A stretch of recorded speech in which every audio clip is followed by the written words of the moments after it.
Robo news కి స్వాగతం. ఈ రోజు వార్త. కౌటాల మండలం మొగడ్ దగడ్ గ్రామానికి చెందిన మాజీ ఎంపీటీసీ బొమ్మకంటి మనీష్ బొమ్మకంటి మహేష్ తండ్రి అయినటువంటి బొమ్మకంటి దివాకర్ అనారోగ్యానికి గురై ఇటీవల నాగపూర్లో శస్త్రచికిత్స చేయించుకుని వచ్చిన సందర్భంగా సిర్పూర్ మాజీ ఎమ్మెల్యే కోనేరు కోనప్ప వారి ఇంటికి వెళ్లి పరామర్శించి యోగక్షేమాలు తెలుసుకున్నారు. ధైర్యంగా ఉండాలని, నేనున్నానని ధైర్యం ఇచ్చారు. జనసేన అధినేత ఆంధ్రప్రదేశ్ ఉప ముఖ్యమంత్రి మహారాష్ట్ర ఎలక్షన్స్ లో భాగంగా బాలర్ష వస్తున్న సందర్భంగా కొమరం భీం జిల్లా జనసేన నాయకులు మరియాల వినీత్ మరియు సిర్పూర్ నాయకులు అల్లూరి సాయికుమార్ జనసేన నాయకులు జనసైనికులు పాల్గొన్నారు.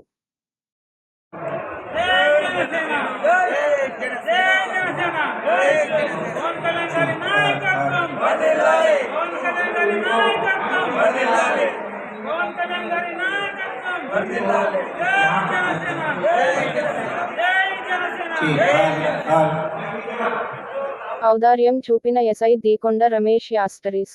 కాగజ్ నగర్ టౌన్ ఎస్ఐ దీకొండ రమేష్ తన ఔదార్యాన్ని మరోసారి చాటుకున్నారు.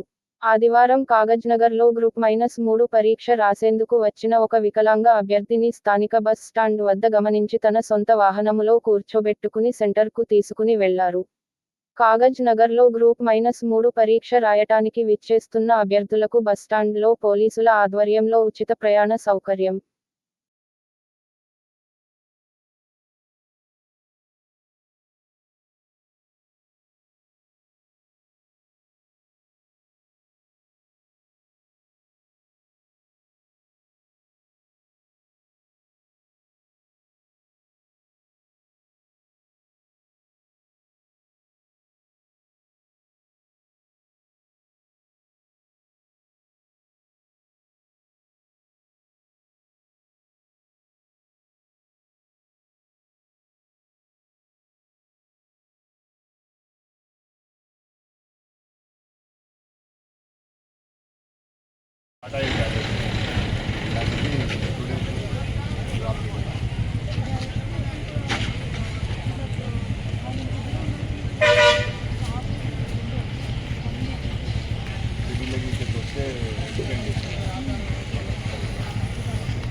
కౌటాల మండల కేంద్రానికి చెందిన సీనియర్ నాయకులు సకినాల దేవయ్య అనారోగ్యానికి గురికావడంతో వారి ఇంటికి వెళ్లి పరామర్శించిన సిర్పూర్ మాజీ ఎమ్మెల్యే కోనేరు కోనప్ప దేవయ్యకు ధైర్యాన్ని చెబుతూ హైదరాబాద్ హాస్పిటల్కు పంపించేందుకు ఏర్పాటు చేశారు. ఆయన వెంట స్థానిక నాయకులు మంతయ్య, పెద్దపల్లి హనుమంతుల, వెంకన్న రాజయ్య తదితరులు ఉన్నారు.